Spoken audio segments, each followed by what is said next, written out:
तर शरद पवार स्वाभिमानी पक्ष, शरद पवार काँग्रेस, मी राष्ट्रवादी, शरद पवार गटाकडून या नावांचा सध्या विचार सुरू आहे।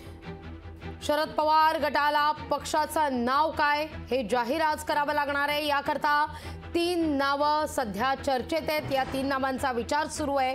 याखेरीज पक्ष चिन्ह कुठलं असेल तर या संदर्भात उगवता सूर्य, कपबशी, सूर्यफूल, चष्मा या नावांची देखील, या चिन्हांची देखील चाचपणी सध्या केली जाते, चर्चा सुरू आहे। हे भाजपचं एक इलेक्शन कमिशनचं सेल झालंय असं म्हणायला काय हरकत नाही। त्यामुळे निर्णय हा आपल्या बाजूला येईल असं वाटत नव्हतं। त्यामुळे पवार साहेब आजचा विचार करत नाही, उद्याचा विचार करतात। त्यामुळे पवार साहेबांनी तसं बघितलं तर या गोष्टीची तयारी मनामध्ये असू द्या, नाहीतर वेगळ्या पद्धतीने असू द्या, तिथं कुठं ना कुठेतरी केली असावी असं आम्हाला सगळ्यांना वाटतं। आणि आज संध्याकाळी आपल्या पार्टीचं खरं नाव जे आपल्या सर्वांना अपेक्षित आहे ते आज संध्याकाळी आपल्या सर्वांना ते कळेल।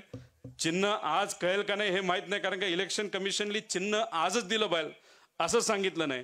ते कदाचित पुढच्या काही दिवसांमध्ये कळेल, पण जे कुठलं चिन्ह असेल ते सर्वसामान्य लोकांचं प्रतीक असेल असं माझ्या सगळ्यांना त्या ठिकाणी वाटतं। लोकशाही मराठी ऐका, पहा, जागरूक रहा।